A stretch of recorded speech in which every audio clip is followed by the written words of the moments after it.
Do you remember quiet quitting? It means doing the bare minimum at your job. It dominated the mood of the post-pandemic workforce. But it's so last year. Our next story is about another quiet hiring. After all, it is screaming the loudest this year.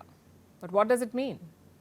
If you're a manager, it means you're acquiring more talent without hiring more people. You move your current team to newer roles, you give them different positions, you assign them more projects internally, expand their KRA, as it were, key responsibility area. If you're a worker, it means more work. It's the opposite of quiet quitting. There, you had to do the bare minimum to keep your job. Here, you go above and beyond your job description.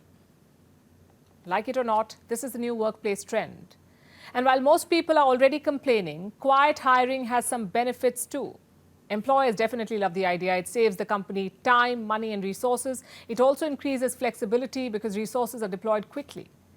But what's in it for employees? Well, you can learn new skills, you can become more engaged and productive. Also, this method may sound backward, but it's brilliant in terms of efficiency and effectiveness. And this is not even an industry secret. It's a tried and tested method. I can tell you that in the news business, it's been around forever. When you walk into the office, you have no idea what's coming your way. It's challenging, but it's fun.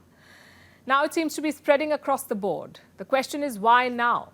And the answer is this: the world faces an economic slowdown. There is pressure on companies.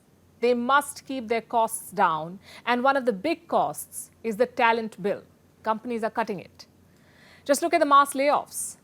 The year has just begun, and 297 tech companies have laid off nearly 95,000 workers.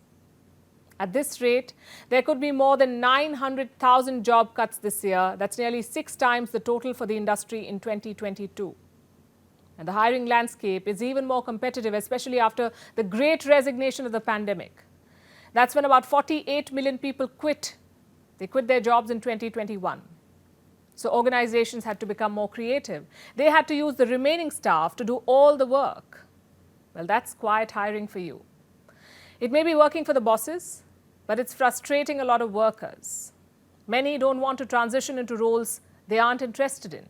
Others say it reduces their agency. After all, added work is not something they signed up for.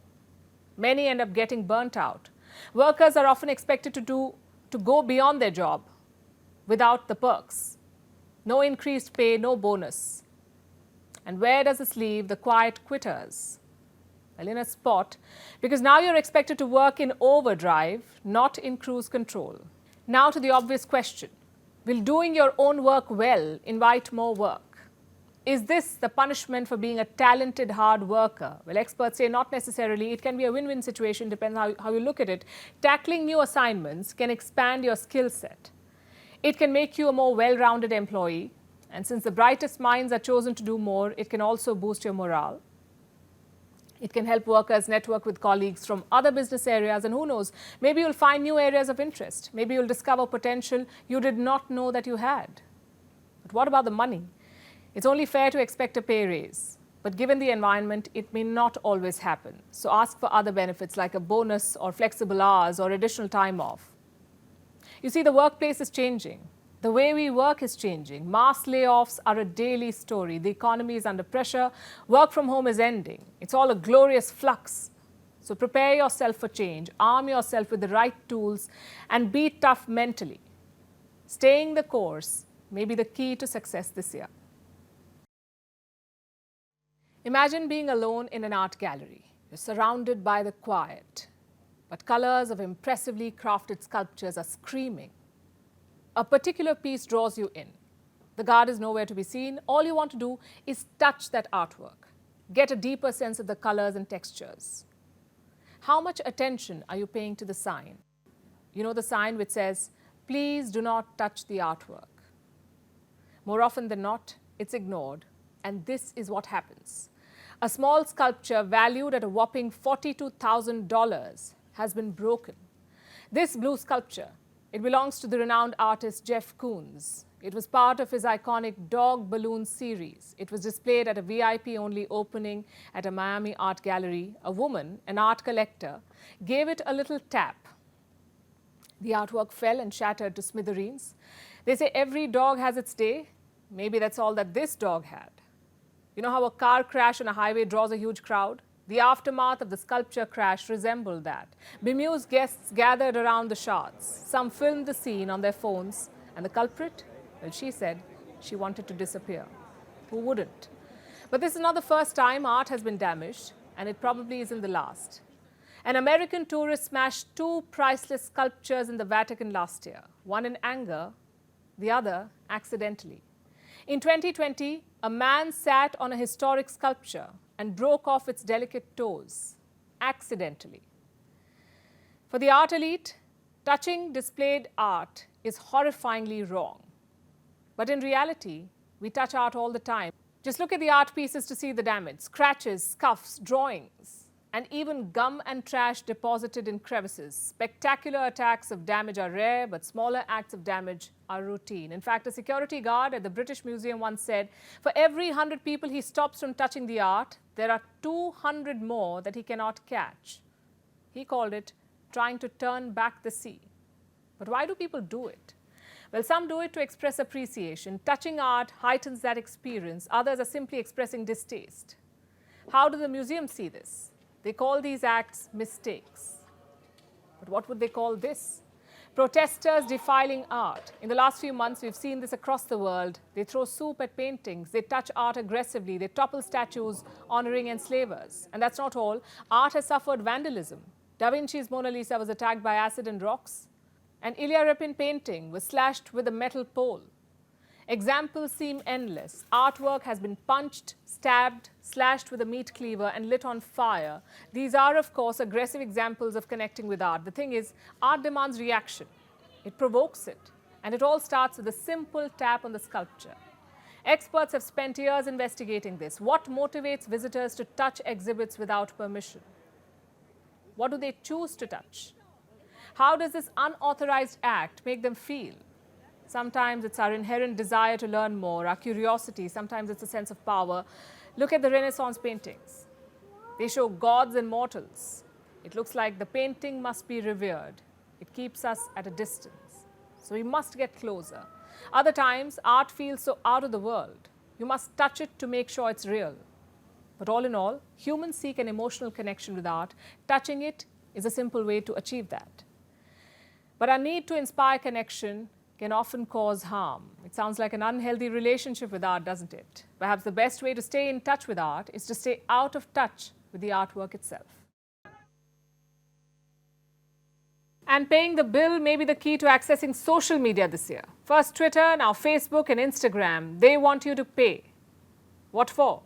For blue check marks and the verified title.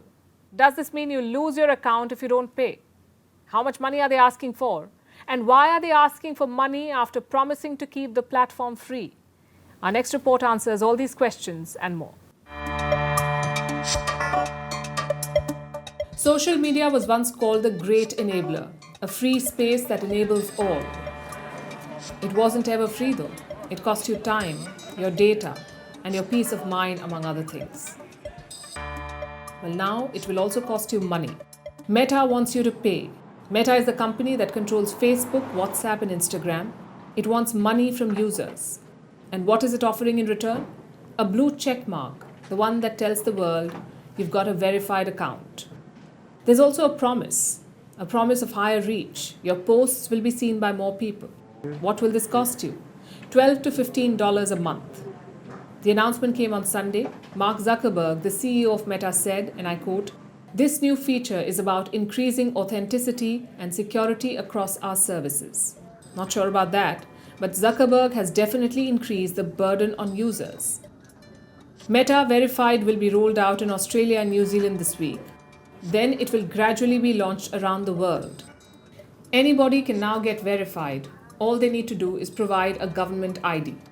Meta has promised verified users some perks. They'll get protection against impersonation, they'll get direct access to customer care, and most importantly, their reach and engagement will increase. But talking about promises, if you happen to have a look at the Facebook homepage before 2019, you would have come across a promise, one where Facebook declared that the site was free and always will be. Well, the always ends now. You must pay for a verified account and a blue check mark. But what if you don't pay? Will you then lose your account? You can still use the platform, but you won't be playing in the big league. Where does that leave you? Behind the crowd. The level playing field, if there ever was one, is now being demolished.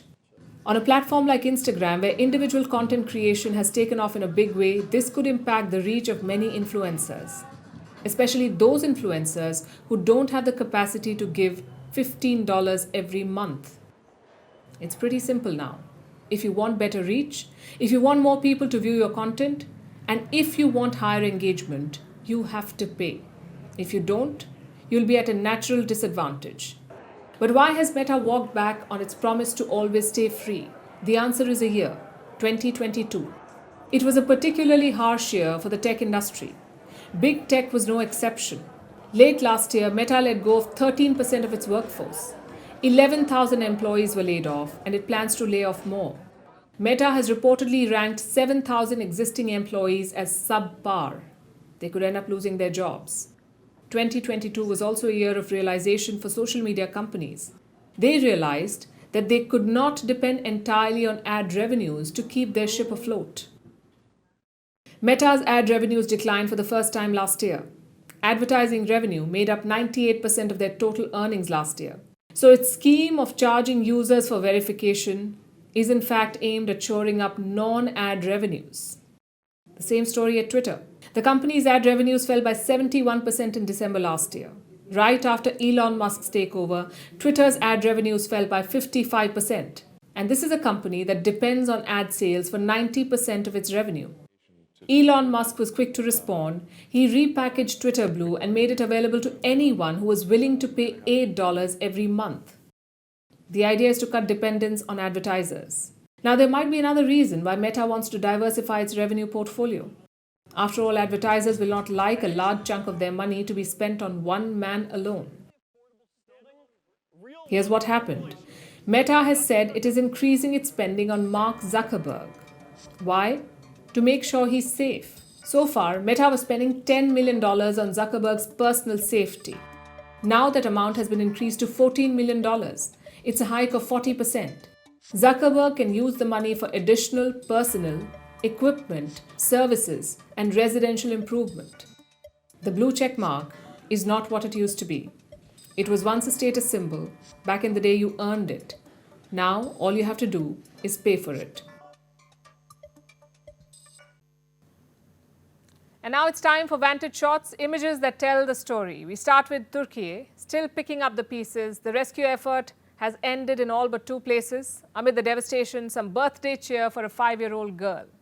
And carnivals across the world. In Italy, it's the Battle of Oranges, much like Holi in India and Tomatina in Spain. This event dates back to medieval times, we're told. In Colombia, it's the Battle of Flowers, one of the most popular parades in the country. And in Brazil, the world's biggest carnival, the showstopper was a Bollywood-style parade with Brazilians in traditional Indian clothes dancing to Indian music. We're leaving you with this. Thanks for watching. See you tomorrow.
Toma bastante água e cerveja.